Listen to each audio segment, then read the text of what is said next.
My name is Ellie Harper, a 14-year-old freshman at Willow Creek High in a quiet Ohio town where everyone knows each other, or at least thinks they do. The mornings always smelled like rain and chalk dust, and the biggest gossip usually revolved around who made the varsity team or who got caught skipping class. My mom, Claire Harper, is the town's district attorney, smart, fierce, and the kind of woman people lower their voices around. She always told me that danger doesn't always wear a mask. Sometimes it smiles and says, "Good morning." I used to think she was being dramatic. That changed the day Jake Carter arrived. He wasn't like the others, too calm, too quiet, with eyes that looked older than 16. People said his family moved here for a fresh start, but the way teachers paused when they said his name told a different story. Curiosity is a dangerous thing, my mom always said. But I couldn't stop digging. And what I found buried beneath this town, the lies, the cover-ups, the things adults swore to forget, was darker than I could have imagined. This isn't just about Jake. It's about what happens when you challenge the silence of an entire town and realize that truth can destroy just as much as it saves. If you're still listening, we want to sincerely thank you for spending your time with us. Truly means a lot. We'd love to know, where in the world are you watching from? Drop your country in the comments and let's see how far this message has reached. If you haven't subscribed to the channel yet, I highly recommend doing it now so you won't miss any of our upcoming stories. These aren't just ordinary stories. They're filled with meaningful life lessons that can inspire, teach, and stay with you long after the video ends. Hit that subscribe button and join our growing community. Jake Carter showed up that Monday morning like a shadow stepping into sunlight. Tall, quiet, carrying the kind of stillness that didn't belong to a 15-year-old. He had dark hair that fell over his forehead, a backpack that looked too worn for someone new, and a stare that wasn't shy, just careful. You'd think a kid like that, a soccer prodigy, good-looking, confident, would have owned the hallway by second period. But instead, the air in homeroom thickened the moment he walked in. It was strange. I remember the sound of chairs scraping to a stop, the whisper of pencils halting mid-sentence. Even Ms. Larson, our usually chatty English teacher who could make Romeo and Juliet sound like a Netflix drama, froze. Her smile faltered, her knuckles tightening around the attendance sheet. Jake looked around, probably confused by the sudden silence, then slid into the only empty desk at the back. No one said a word. At lunch, curiosity got the better of me. Everyone else sat in clusters, shooting quick glances his way. He was eating alone, slow, deliberate bites of a peanut butter sandwich like he was pretending not to notice. So I walked right over, tray in hand, and sat across from him. Chatter around us dipped again, like someone turned down the volume. He blinked, surprised. "You actually want to sit with me?" he asked, his voice low, uncertain. "Why not?" I shrugged. "You're new. That's gotta suck." Corner of his mouth lifted, and just like that, the weird tension cracked. We laughed about dumb memes, traded stories about the teachers, even complained about cafeteria pizza. For a moment, it felt normal, two kids connecting over shared boredom. But when I told my mom that night over dinner about my new friend, her fork froze midair. "Jake Carter," she repeated, her tone flat. "Yeah, he's in my class. Why?" Her expression hardened in an instant. "You stay away from Jake Carter and his father, Tom. Do you hear me, Ellie?" "Mom, I mean it." Her voice sharpened, trembling with something close to anger. "They're not good people. His father, he's a violent man. He nearly killed Jake's mother a few years ago. She barely survived."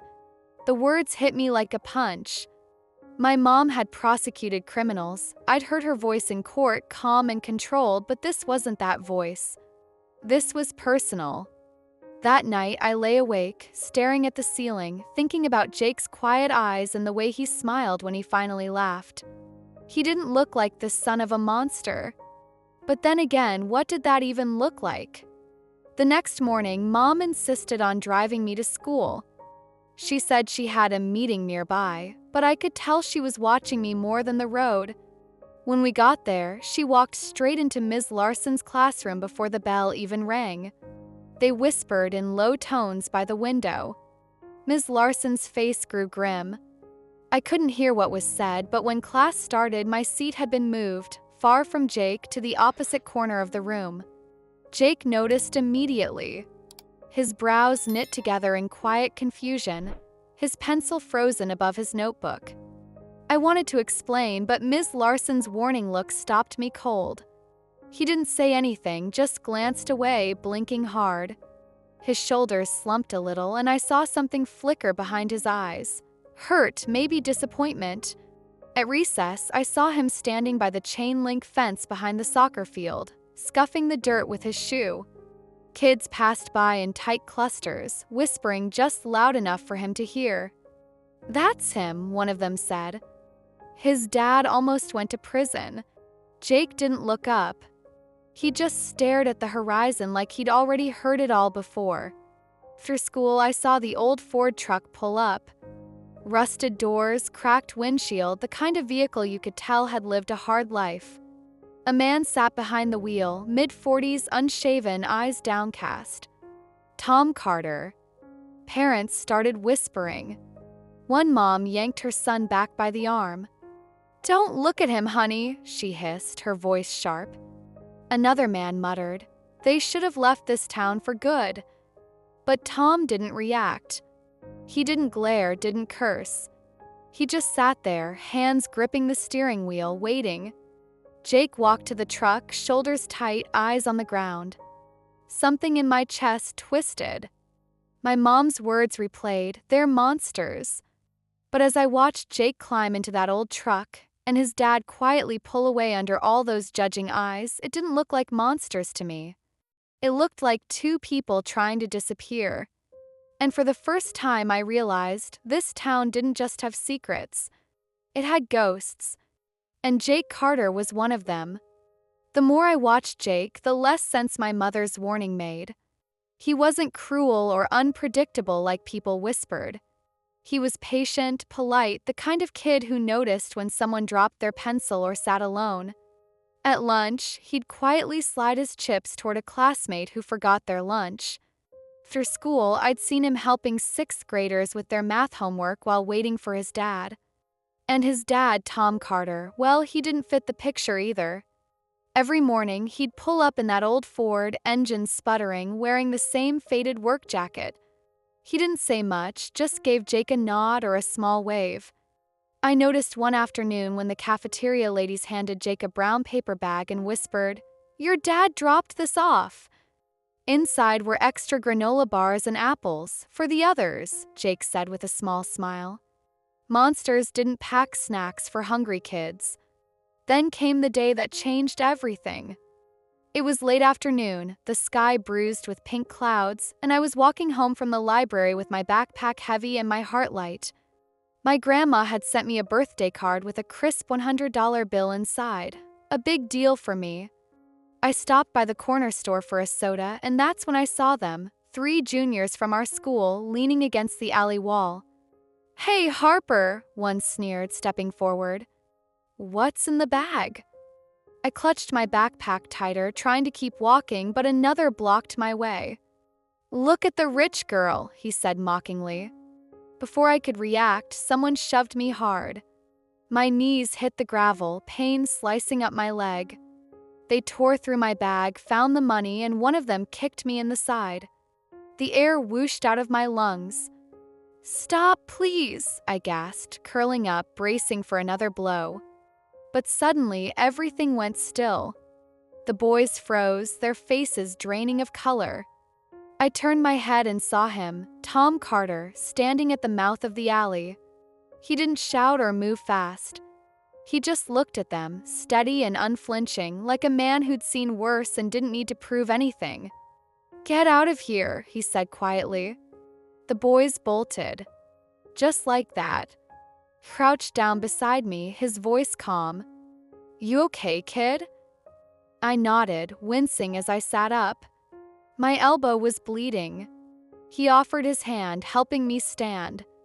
We walked in silence most of the way home. His steps were heavy, his hands rough from years of work, but his tone when he finally spoke was gentle. "Tell your mom you're safe. That's what matters." When we reached my street, he stopped at the corner. "You don't need to say anything about me being there," he added softly. "People talk enough." But of course I did tell my mom. The moment I mentioned Tom Carter's name, her face went white. "He approached you?" she shouted, voice rising with each word. "Ellie, what if he had kidnapped you? What if this was some setup?" "Mom, he helped me." "I don't care," she snapped, grabbing her phone. Before I could stop her, she was calling the school, her words sharp and fast. "A known abuser confronted my daughter. You need to do something." By morning, chaos had erupted. The principal sent out a notice banning Tom Carter from school property. Parents flooded the town's Facebook group with comments. Why was he near a student? Once a monster, always a monster. Protect our kids before something happens. By lunchtime, everyone had seen it. Jake walked the halls like a ghost, shoulders hunched, face pale. No one sat near him.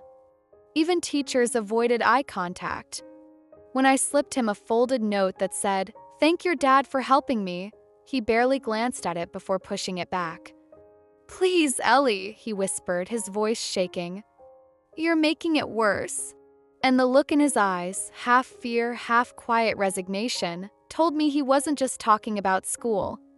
2 weeks later, the first snow of the season drifted over Willow Creek, quiet, delicate, and completely at odds with the chaos beneath it.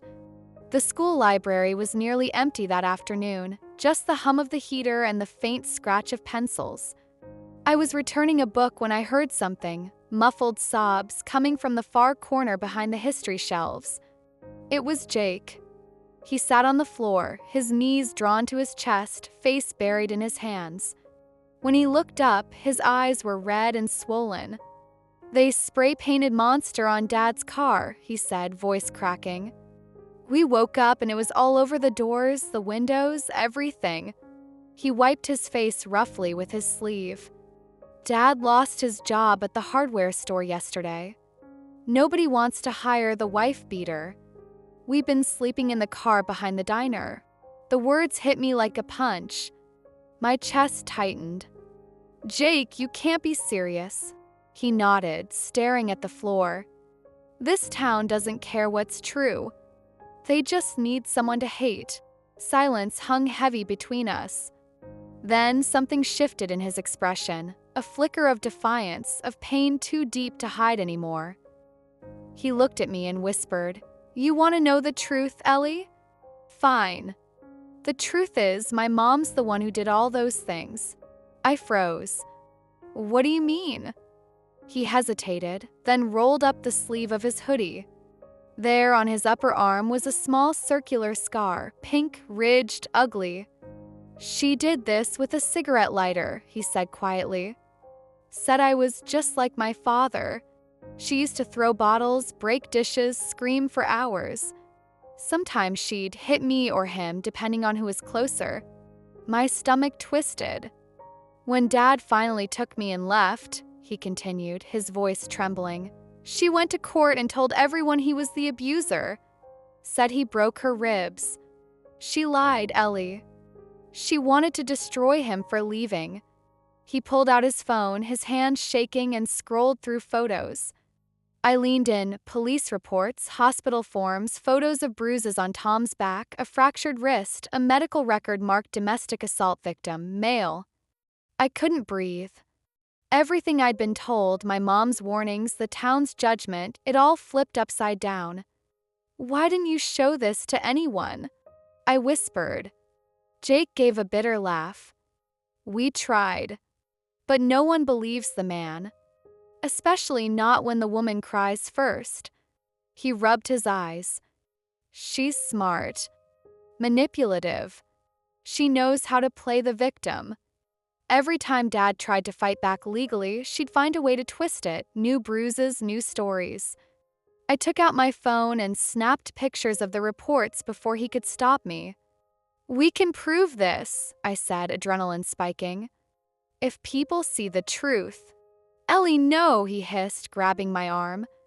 "She'll ruin us. She always does. You don't know her." His voice dropped to a whisper, desperate. "Please, don't make it worse."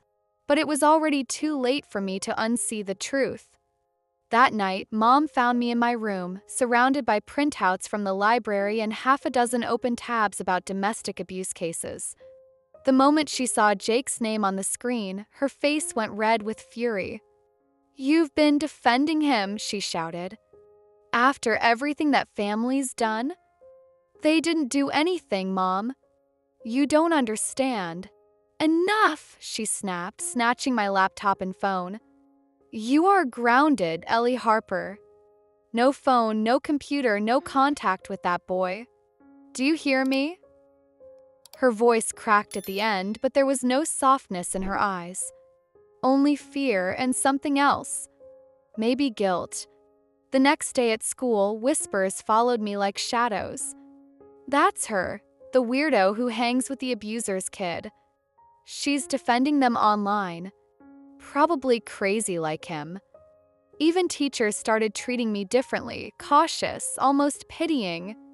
I caught Ms. Larson watching me once, her face tight as if she wished I'd just stop existing for a while. But I couldn't. If I stopped, no one would ever know what Jake and his dad had survived. So I found another way. After school, I hid out in the library's computer lab, using guest logins to dig deeper. I searched old court records, archived news articles, anything with Vanessa Carter on it. What I found chilled me. 2 prior arrests for assault, one involving an ex-boyfriend. A restraining order filed against her 5 years ago for repeated violent outbursts. And on her old social media posts, endless rants about teaching men a lesson and making them pay. Every click confirmed what Jake had said. The town had been protecting the wrong person. But just when I thought I was getting close, something happened that made my blood run cold. I opened my locker before first period, and a single folded note fell out. Paper was thick, the handwriting sharp and angry, written in red ink that bled into the lines. "Stop digging or Jake pays. V." For a moment, the hallway spun. My hand shook so badly I almost dropped it. Vanessa knew. She knew I was onto her. And in that instant, I realized this wasn't just about the truth anymore. It was about survival. Things got darker, not suddenly, but like a slow eclipse swallowing the light 1 inch at a time. By December, Jake and his father had vanished from their old spot near the diner. I found out through whispers that they'd been evicted from the small apartment they were renting.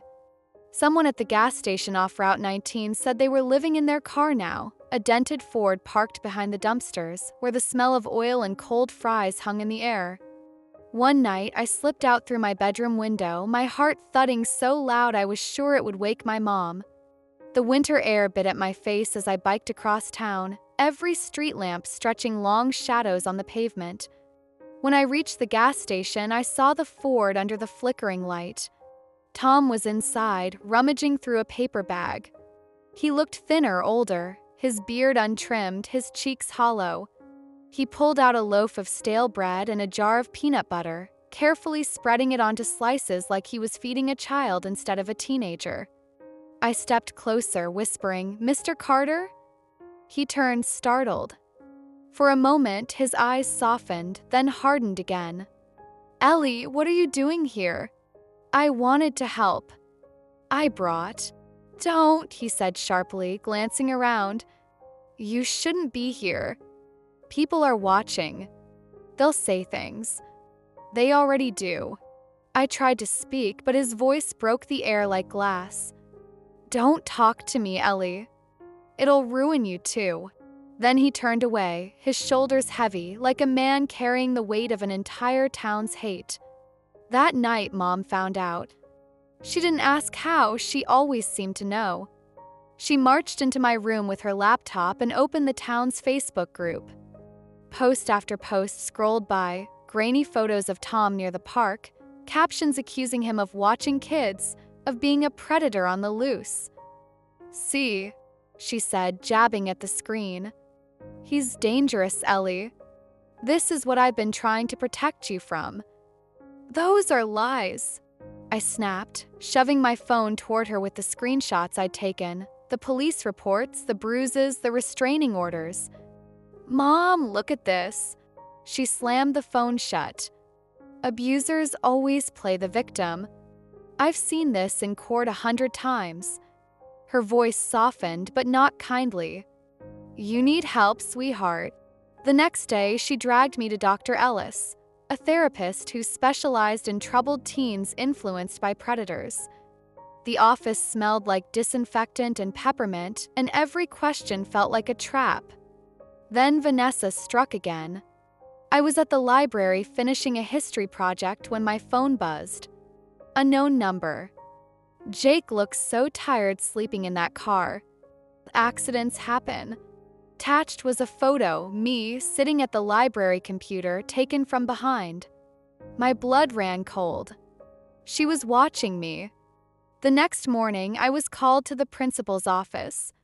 Mom was already there, sitting beside Mrs. Reynolds, the PTA president who practically ran the town. Principal folded his hands. "Ellie," he began carefully, "we've received concerns about your recent behavior." Mrs. Reynolds leaned forward, her tone syrupy and fake. "Your research into this family is unhealthy, dear. You're upsetting people." Mom nodded quickly. "She's obsessed. I've already arranged therapy. They threatened suspension if I didn't stop." My hands trembled under the table, but I said nothing. That night, I overheard Mom in the kitchen, her voice low and tired. "I'm so sorry, Vanessa.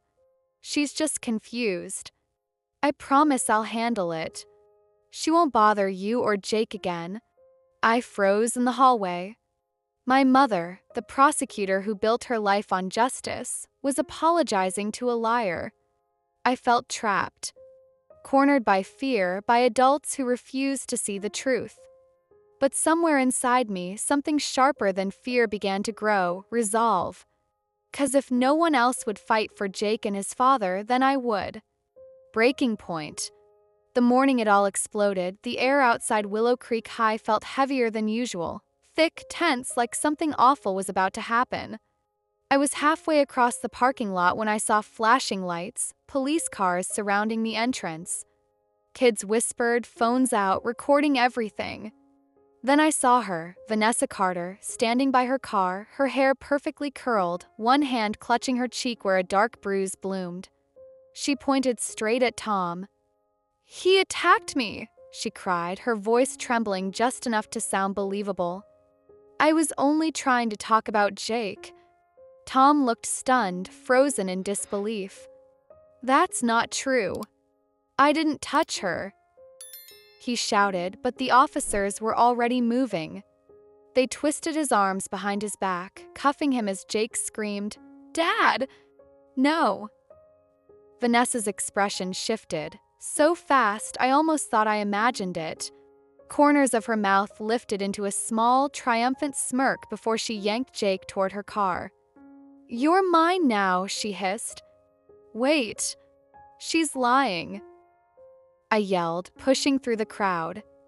"I have proof." An officer stepped in my way. "Step back, miss." I tried again, but he held up a hand, and I could only watch helplessly as Vanessa drove off with Jake sobbing in the passenger seat. My throat burned.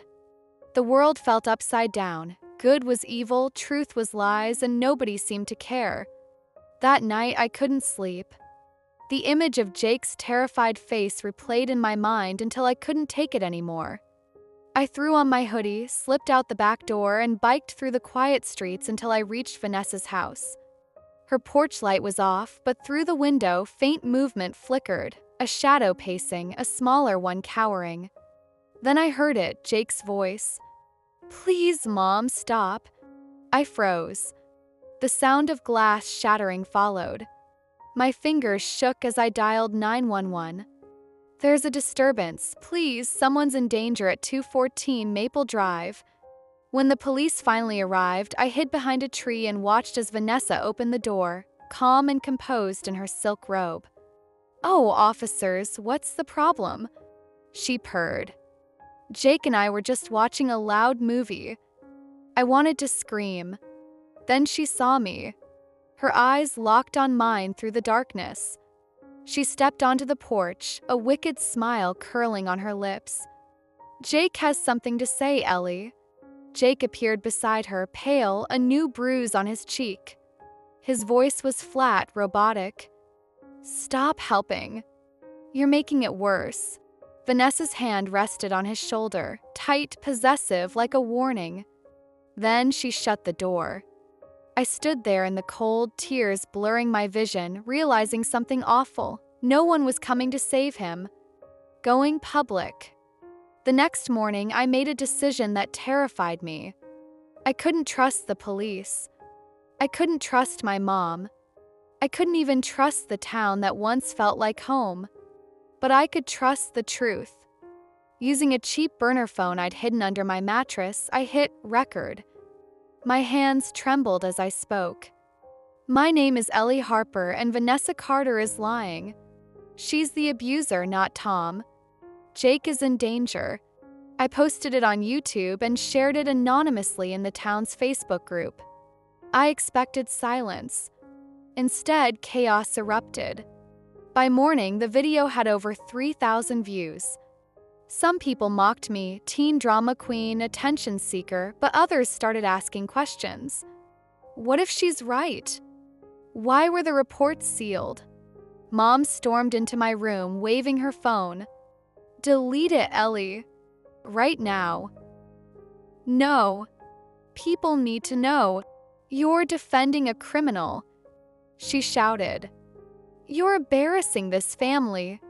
She snatched my laptop, my charger, my phone. But I had already backed up the files. Dad came home late that night. He was quieter than usual, his expression unreadable. After Mom went to bed, he knocked on my door. "Ellie," he said softly, "I watched your video." My heart stopped. "And?" He sat down, rubbing his temples. "Show me everything." I pulled out the folder, police reports, screenshots, Vanessa's arrest history, the threatening text messages. When he saw the photo of me taken from behind, his jaw tightened. "We need to be careful," he said. "Vanessa's dangerous." "But you're not crazy." Those words broke something open inside me. For the first time, an adult believed me. Then, out of nowhere, a miracle, a comment appeared on my video. "My name is Rachel Summers. I knew Vanessa in college. She was violent even then. She broke my brother's arm and blamed him. I have proof." Rachel sent me old police reports and a video clip, grainy but clear enough, of Vanessa bragging at a party, laughing about framing her ex. The tide was turning. My video skyrocketed to 50,000 views. Local news picked it up. Reporters started digging into Vanessa's past. For the first time, it felt like the truth had a pulse. But Vanessa wasn't done. She uploaded edited footage from her home camera, spliced to make it look like I'd been sneaking around her house, stalking Jake. Parents demanded my expulsion. My mom refused to look at me. And my dad? He got called into the principal's office, accused of encouraging dangerous behavior. As the walls closed in, one thought burned through the fear. If I didn't stop Vanessa soon, Jake might not survive long enough for anyone to believe me. The final stand. It all came crashing down one gray morning when the entire town buzzed with news. Jake Carter was missing. Vanessa claimed he'd run away after another mental breakdown, and the police quickly issued an Amber Alert. My stomach dropped. I didn't believe her for a second. I sat in my room, trembling, staring at his last text. "She's getting worse." That was 2 nights ago. I knew, deep down, Vanessa had hidden him. Without thinking, I opened Instagram and hit go live. My voice shook as I spoke to the screen. My name is Ellie Harper. Jake didn't run away. Vanessa Carter is holding him somewhere. She's done this before. Please, if anyone knows anything, help us. Thousands watched. Comments flooded in, some cruel but others filled with tips.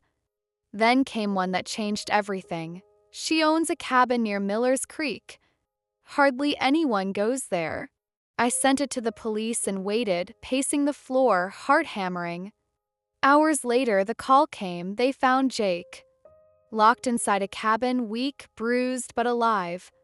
When they carried him out, his small hand gripped an old compass, the same one Tom used to keep on his keychain. Vanessa was arrested that night for kidnapping, child abuse, and obstruction. In court, the truth unfolded like a wound finally exposed to light. Jake and I testified together, showing Vanessa's texts, the scars she'd left on his arms, and the police records she'd buried. Rachel flew in from another state, confirming Vanessa's violent past. The jury didn't take long. Vanessa was sentenced to mandatory psychiatric treatment and stripped of parental rights.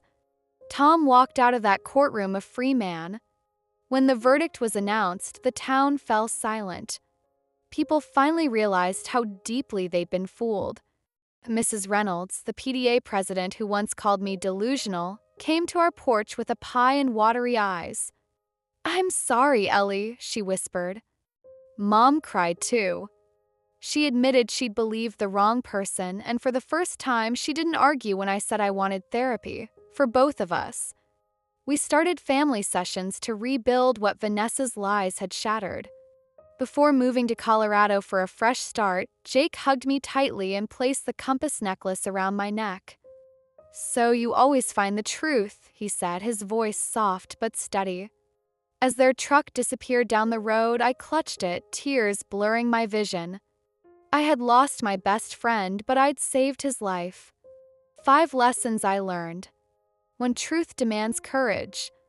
Sometimes you'll stand alone against an entire crowd, but silence only helps the liar. Speak anyway. 2, intuition is powerful. When something feels wrong, trust it. The gut doesn't lie, fear does. 3, adults aren't always right. Age doesn't guarantee wisdom. Sometimes it's the young who see clearly through the fog. For healing takes humility. My mom's apology didn't erase the pain, but it opened a door to rebuilding what was broken. 5, light always finds a way. Lies can spread fast, but truth, persistent, quiet truth, never dies. If my story moved you, please like, share, and subscribe to our channel. Somewhere out there, another Jake needs someone brave enough to speak up. Let's keep the light alive, together.